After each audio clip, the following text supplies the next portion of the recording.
This video is brought to you by my wonderful patrons over at Patreon. If you too would like to support my work and get early access to all videos, as well as a plethora of other goodies, please consider subscribing today. Link is in the description. Hello there.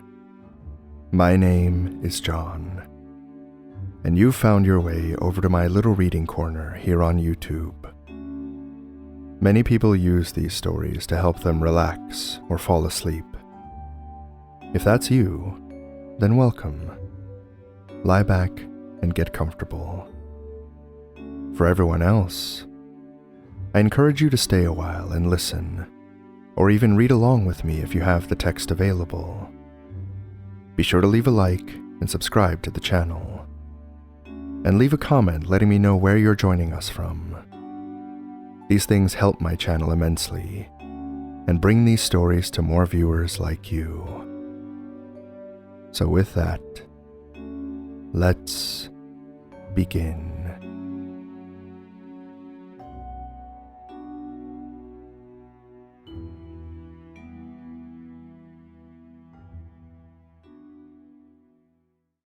Tonight, we once again stare into the darkness and hold fast for what may stare back.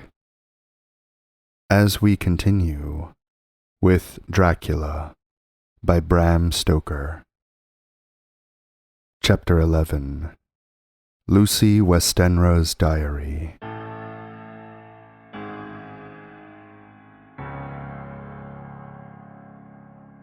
September. How good they all are to me. I quite love that dear Dr. Van Helsing. I wonder why he was so anxious about these flowers. He positively frightened me, he was so fierce. And yet he must have been right, for I feel comfort from them already. Somehow, I do not dread being alone tonight, and I can go to sleep without fear. I shall not mind any flapping outside the window.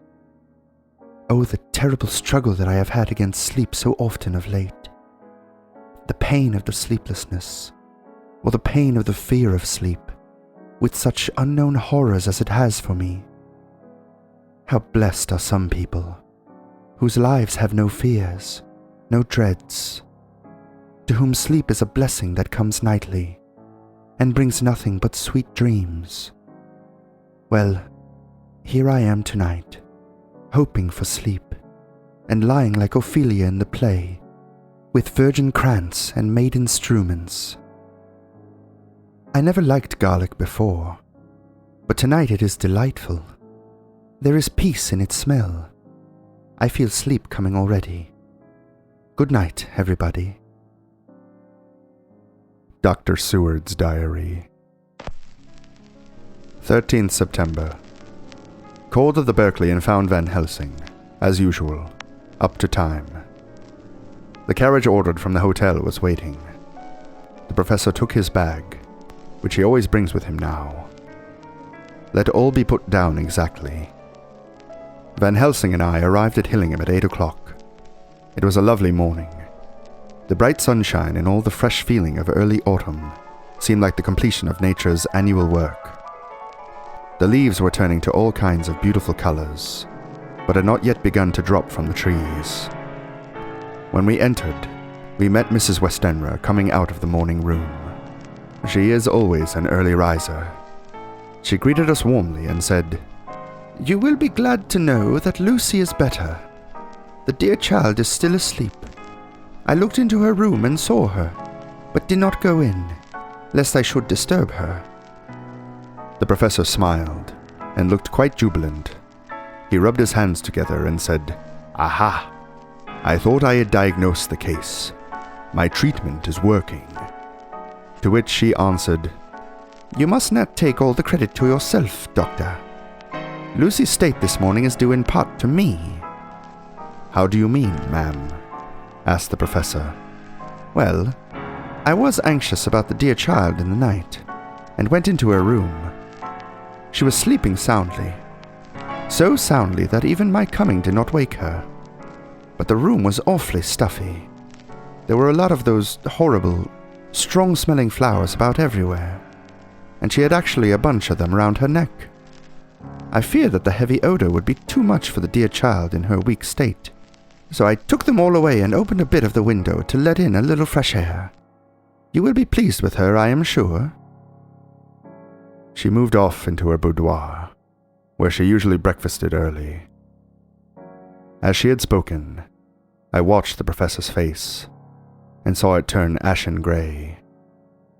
He had been able to retain his self-command whilst the poor lady was present, for he knew her state and how mischievous a shock would be. He actually smiled on her as he held open the door for her to pass into her room. But the instant she had disappeared, he pulled me, suddenly and forcibly, into the dining room and closed the door. Then, for the first time in my life, I saw Van Helsing break down. He raised his hands over his head in a sort of mute despair, and then beat his palms together in a helpless way. Finally he sat down on a chair, and putting his hands before his face, began to sob, with loud, dry sobs that seemed to come from the very racking of his heart. Then he raised his arms again, as though appealing to the whole universe. "God, God, God," he said. "What have we done? What has this poor thing done, that we are so sore beset? Is there fate amongst us still, sent down from the pagan world of old, that such things must be, and in such way? This poor mother, all unknowing, and all for the best as she think, does such thing as lose her daughter body and soul. And we must not tell her. We must not even warn her, or she die, and then both die. Oh, how we are beset! How are all the powers of the devils against us?" Suddenly he jumped to his feet. "Come," he said. "Come. We must see and act. Devils or no devils, or all the devils at once, it matters not.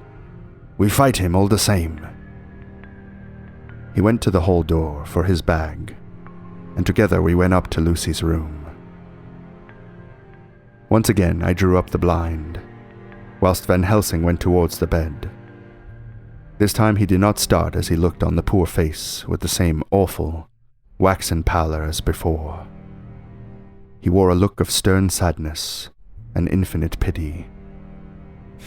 "As I expected," he murmured, with that hissing inspiration of his which meant so much.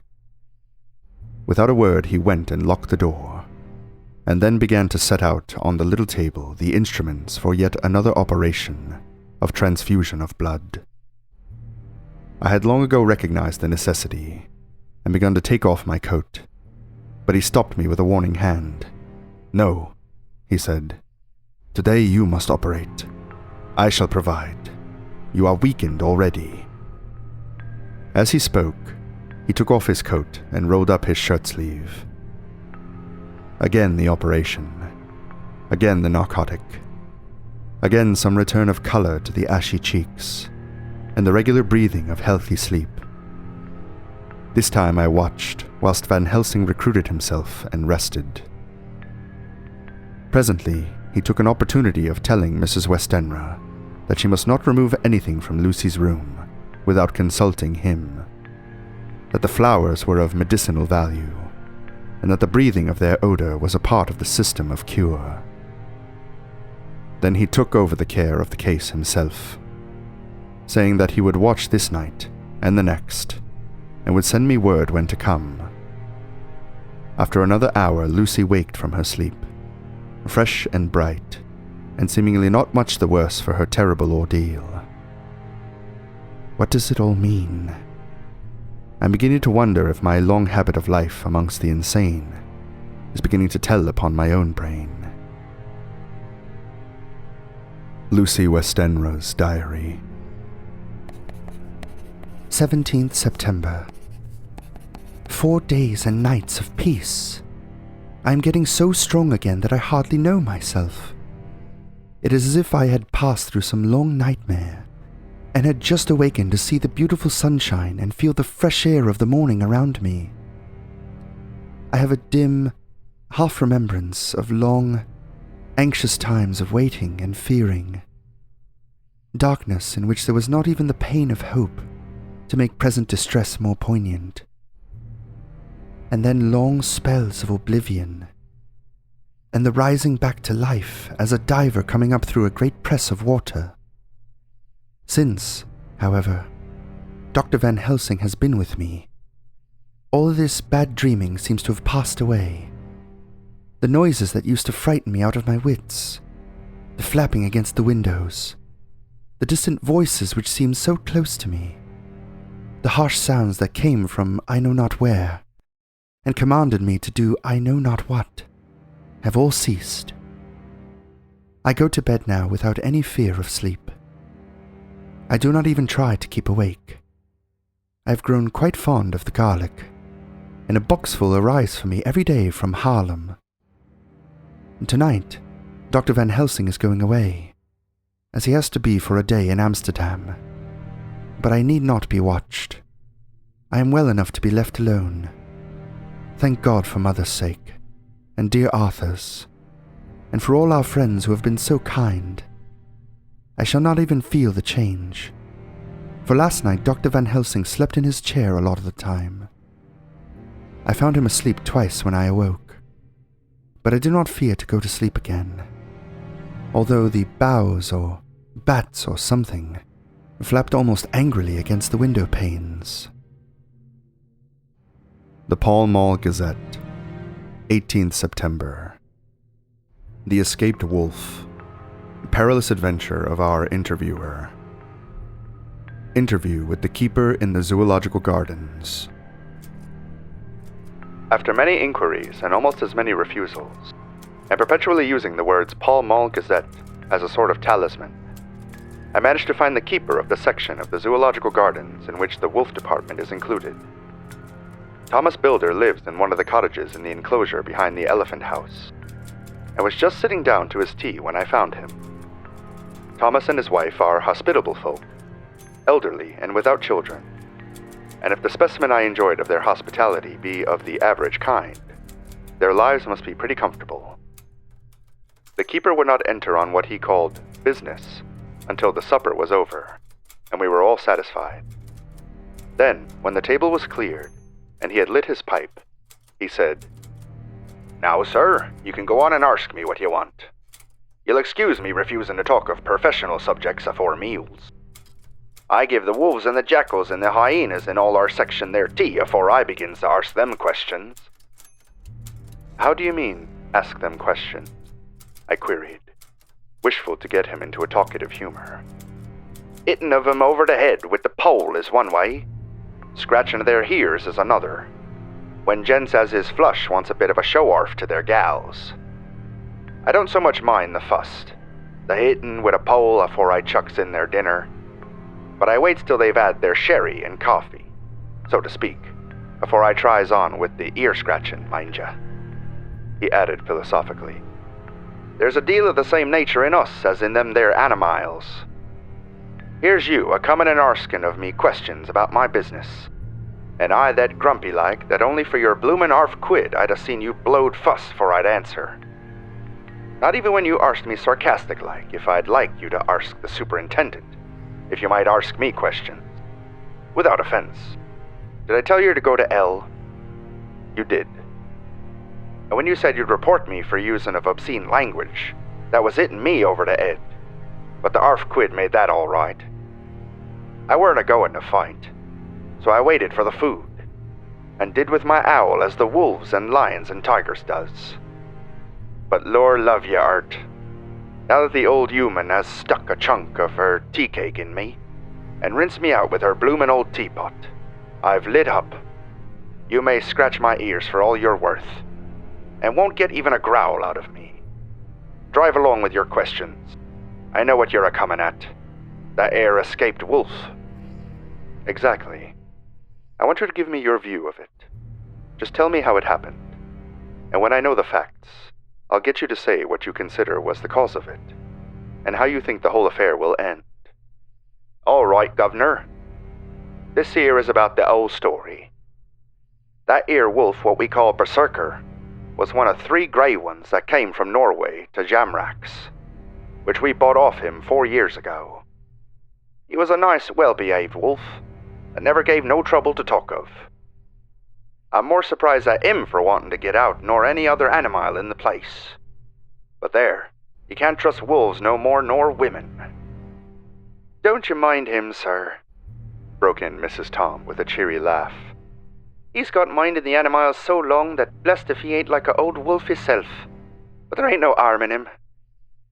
Well, sir, it was about 2 hours after feeding yesterday, when I first hear my disturbance. I was making up a litter in the monkey house for a young puma which is ill. But when I heard the yelping and howling, I came away straight. There was Berserker a-tearing like a mad thing at the bars, as if he wanted to get out. There wasn't much people about that day, and close at hand was only one man, a tall, thin chap, with a hook nose and a pointed beard, and a few white hairs running through it. He had a hard, cold look and red eyes, and I took a sort of mislike to him, for it seemed as if it was him they was irritated at. He had white kid gloves on his hands, and he pointed out the animals to me, and says, "Keeper, these wolves seem upset at something." "Maybe it's you," says I, for I did not like the airs as he give himself. He didn't get angry, as I hoped he would, but he smiled a kind of insolent smile, with a mouthful of white, sharp teeth. "Oh no, they wouldn't like me," he says. "Oh yes, they would," says I, imitating of him. "They always likes a bone or two to clean their teeth on about tea time, which you has a bagful." Well, it was a odd thing, but when the animals see us a-talking, they lay down, and when I went over to Berserker, he let me stroke his ears same as ever. That there man came over, and blessed but if he didn't put in his hand and stroke the old wolf's ears too. "Take care," says I. "Berserker is quick." "Never mind," he says. "I'm used to him." "Are you in the business yourself?" I says, taking off me hat. For a man what trades in wolves and cedar is a good friend to keepers. "No," says he. "Not exactly in the business, but I have made pets of several." And with that he lifts his hat as polite as a lord and walks away. Old Berserker kept a looking arter him after he was out of sight, and then went and lay down in a corner and wouldn't come out the whole evening. Well, last night, so soon as the moon was up, the wolves were all begin a-howling. There weren't nothing for them to howl at. There weren't no one near, except someone that was evidently a-cowling a dog somewheres out back of the gardens in the park road. Once or twice I went out to see that all was right, and it was, and then the howling stopped. Just before 12 o'clock, I just took a look around afore turning in, and bus me. But when I came opposite to old Berserker's cage, I see the rails broken and twisted about, and the cage empty. And that's all I know for certain. Did anyone else see anything? One of our gardeners was a-coming home about the time from a harmony, when he sees a big great dog coming out through the garden edges. At least, so he says. But I don't give much for it myself. For if he did, he never said a word about it to his missus when he got home. And it was only after the escape of the wolf was made known, and we had been up all night a-hunting of the park for Berserker, that he remembered seeing anything. My own belief was that the harmony had got into his head. Now, Mr. Builder, can you account in any way for the escape of the wolf? "Well, sir," he said, with a suspicious sort of modesty, "I think I can, but I don't know as how you'd be satisfied with the theory." "Certainly I shall. If a man like you, who knows the animals from experience, can hazard a good guess at any rate, who is even to try?" "Well then, sir, I accounts for it this way. It seems to me that 'ere wolf escaped simply because he wanted to get out." From the hearty way that both Thomas and his wife laughed at the joke, I could see that it had done service before, and that the whole explanation was simply an elaborate sell. I couldn't cope in badinage with the worthy Thomas, but I thought I knew a surer way to his heart. So I said, "Now, Mr. Builder, we'll consider that first half-sovereign worked off, and this brother of his is waiting to be claimed when you've told me what you think will happen." "Right you are, sir," he said briskly. "You'll excuse me. I know for a chafing of you. But the old woman here winked at me, which was as much as telling me to go on." "Well, I never," said the old lady. "My opinion is this. That 'ere wolf is a hiding of somewheres. The gardener what didn't remember said he was a galloping northward, faster than a horse could go. But I don't believe him, for, you see, sir, wolves don't gallop no more nor dogs does. They not being built that way. Wolves is fine things in a storybook, and I dare say when they gets in packs, and does be chivying something that's more afeard than they is, they can make a devil of a noise and chop it up, whatever it is. But, Lord bless you, in real life, a wolf is only a low creature, not half so clever or bold as a good dog, and not half a quarter so much fight in him. This one ain't been used to fighting or even to providing for hisself, and more like he's somewhere round the park a-hiding and a-shivering of, and if he thinks at all, wondering where he is to get his breakfast from. Or maybe he's got down some area and is in a coal cellar. My eye, won't some cook get a rum start when he sees his green eyes a-shining at her out of the dark? If he can't get food, he's bound to look for it, and mayhap he may chance to light on a butcher's shop in time. If he doesn't, and some nursemaid goes a-walking orf with a soldier, leaving of the infant in the perambulator, well, then, I shouldn't be surprised if the census is one baby the less, that's all." I was handing him the half-sovereign, when something came bobbing up against the window, and Mr. Builder's face doubled its natural length with surprise. "God bless me," he said. "If there ain't old Berserker come back by hisself." He went to the door and opened it, a most unnecessary proceeding, it seemed to me.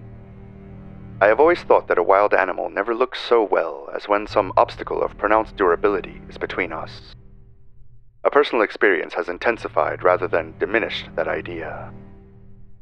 After all, however, there was nothing like custom, for neither Builder nor his wife thought any more of the wolf than I should of a dog.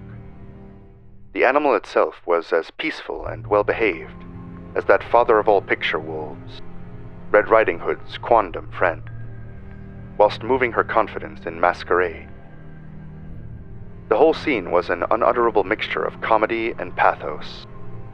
The wicked wolf that for half a day had paralyzed London and set all the children in the town shivering in their shoes was there in a sort of penitent mood, and was received and petted like a sort of vulpine prodigal son. Old Builder examined him all over with most tender solicitude, and when he had finished with his penitent, said, "There, I knew the poor old chap would get into some kind of trouble. Didn't I say it all along? Here's his head all cut and full of broken glass. He's been a-getting over some bloomin' wall or other. It's a shame that people are allowed to top their walls with broken bottles. This here's what comes of it. Come along, Berserker." He took the wolf and locked him up in a cage, with a piece of meat that satisfied, in quantity at any rate, the elementary conditions of the fatted calf, and went off to report. I came off too, to report the only exclusive information that is given today, regarding the strange escapade at the zoo. Dr. Seward's Diary. 17th September. I was engaged after dinner in my study posting up my books, which, through press of other work and the many visits to Lucy, had fallen sadly into arrear. Suddenly the door was burst open, and in rushed my patient, with his face distorted with passion. I was thunderstruck, for such a thing as a patient getting of his own accord into the superintendent's study is almost unknown. Without an instant's pause, he made straight at me. He had a dinner knife in his hand, and, as I saw he was dangerous, I tried to keep the table between us.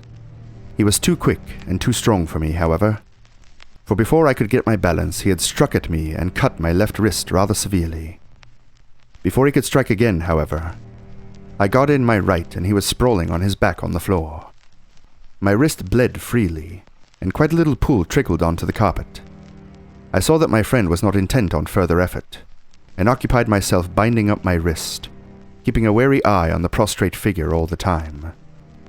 When the attendants rushed in, and we turned our attention to him, his employment positively sickened me. He was lying on his belly on the floor, licking up, like a dog, the blood which had fallen from my wounded wrist. He was easily secured, and, to my surprise, went with the attendants quite placidly, simply repeating over and over again, "The blood is the life. The blood is the life." I cannot afford to lose blood just at present. I have lost too much of late for my physical good, and then the prolonged strain of Lucy's illness and its horrible phases is telling on me. I am overexcited and weary, and I need rest, rest, rest. Happily, Van Helsing has not summoned me, so I need not forego my sleep. Tonight I could not well do without it. Telegram. Van Helsing, Antwerp. To Seward, Carfax. Sent to Carfax, Sussex, as no county given. Delivered late by 22 hours. 17th September. Do not fail to be at Hillingham tonight. If not watching all the time frequently, visit and see that flowers are placed. Very important. Do not fail. Shall be with you as soon as possible after arrival. Dr. Seward's Diary. 18th September. Just off for train to London. The arrival of Van Helsing's telegram filled me with dismay. A whole night lost. And I know by bitter experience what may happen in a night. Of course, it is possible that all may be well. But what may have happened? Surely there is some horrible doom hanging over us, that every possible accident should thwart us in all we try to do. I shall take the cylinder with me, and then I can complete my entry on Lucy's phonograph. Memorandum left by Lucy Westenra. 17th September, night. I write this and leave it to be seen, so that no one may by any chance get into trouble through me. This is an exact record of what took place tonight. I feel I am dying of weakness, and have barely strength to write, but it must be done if I die in the doing. I went to bed as usual, taking care that the flowers were placed as Dr. Van Helsing directed, and soon fell asleep. I was waked by the flapping at the window, which had begun after that sleepwalking on the cliff at Whitby, when Mina saved me, and which now I know so well. I was not afraid, but I did wish that Dr. Seward was in the next room, as Dr. Van Helsing said he would be, so that I might have called him. I tried to go to sleep, but could not. Then there came to me the old fear of sleep, and I determined to keep awake. Perversely, sleep would try to come then when I did not want it. So, as I feared to be alone, I opened my door and called out, "Is there anybody there?" There was no answer. I was afraid to wake Mother, and so closed my door again. Then, outside in the shrubbery, I heard a sort of howl like a dog's, but more fierce and deeper. I went to the window and looked out, but could see nothing, except a big bat, which had evidently been buffeting its wings against the window. So I went back to bed again, but determined not to go to sleep. Presently the door opened, and Mother looked in. Seeing by my moving that I was not asleep, came in and sat by me. She said to me even more sweetly and softly than her wont, "I was uneasy about you, darling, and came in to see that you were all right." I feared she might catch cold sitting there, and asked her to come in and sleep with me, so she came into bed and lay down beside me. She did not take off her dressing gown, for she said she would only stay a while and then go back to her own bed. As she lay there in my arms, and I in hers, the flapping and buffeting came to the window again. She was startled and a little frightened, and cried out, "What is that?" I tried to pacify her, and at last succeeded, and she lay quiet, but I could hear her poor dear heart still beating terribly. After a while there was the low howl again out in the shrubbery, and shortly after there was a crash at the window, and a lot of broken glass was hurled on the floor. The window blind blew back with the wind that rushed in, and in the aperture of the broken panes there was the head of a great, gaunt grey wolf. Mother cried out in fright, and struggled up into a sitting posture, and clutched wildly at anything that would help her. Amongst other things, she clutched the wreath of flowers that Dr. Van Helsing insisted on my wearing round my neck, and tore it away from me. For a second or two she sat up, pointing at the wolf, and there was a strange and horrible gurgling in her throat. Then she fell over, as if struck with lightning, and her head hit my forehead and made me dizzy for a moment or two. The room and all round seemed to spin round.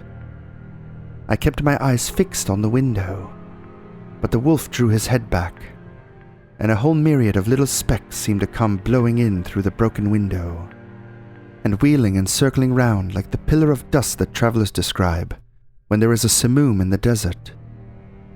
I tried to stir, but there was some spell upon me, and dear mother's poor body, which seemed to grow cold already, for her dear heart had ceased to beat, weighed me down, and I remembered no more for a while. The time did not seem long, but very, very awful, till I recovered consciousness again. Somewhere near, a passing bell was tolling. The dogs all round the neighborhood were howling, and in our shrubbery, seemingly just outside, a nightingale was singing. I was dazed and stupid with pain and terror and weakness, but the sound of the nightingale seemed like the voice of my dead mother, come back to comfort me. The sound seemed to have awakened the maids too, for I could hear their bare feet pattering outside my door. I called to them, and they came in, and when they saw what had happened, and what it was that lay over me on the bed, they screamed out. The wind rushed in through the broken window, and the door slammed to. They lifted off the body of my dear mother, and laid her, covered up with a sheet, on the bed after I had got up. They were all so frightened and nervous that I directed them to go to the dining room and have each a glass of wine. The door flew open for an instant and closed again. The maids shrieked, and then went in a body to the dining room, and I laid what flowers I had on my dear mother's breast. When they were there, I remembered what Dr. Van Helsing had told me, but I didn't like to remove them, and, besides, I would have some of the servants to sit up with me now. I was surprised that the maids did not come back. I called them, but got no answer, so I went to the dining room to look for them. My heart sank when I saw what had happened. They all four lay helpless on the floor, breathing heavily. The decanter of sherry was on the table half full, but there was a queer, acrid smell about. I was suspicious, and examined the decanter. It smelt of laudanum, and looking on the sideboard, I found that the bottle which Mother's doctor uses for her did use, was empty. What am I to do? What am I to do? I am back in the room with Mother. I cannot leave her, and I am alone. save for the sleeping servants, whom someone has drugged. Alone with the dead, I dare not go out, for I can hear the low howl of the wolf through the broken window. The air seems full of specks, floating and circling in the draught from the window, and the lights burn blue and dim. What am I to do? God, shield me from harm this night. I shall hide this paper in my breast, where they shall find it when they come to lay me out. My dear mother gone. It is time that I go too. Goodbye, dear Arthur, if I should not survive this night. God keep you, dear. And God help me.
Thank you for listening.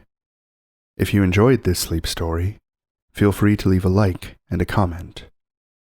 Extra special thanks goes out to my wonderful patrons, including my co-author tier patrons Ellen Marie, Brian Krob, Janet, Eris, and Tasha. Their generous support helps keep this channel going. If you too would like to support the channel and get early access to videos, please consider joining us over at Patreon. Link is in the description. If you would like to hear more sleep stories like this, don't forget to subscribe and ring the bell for all notifications. I upload a new story here each and every week. Thank you again for listening, and pleasant dreams. Good night.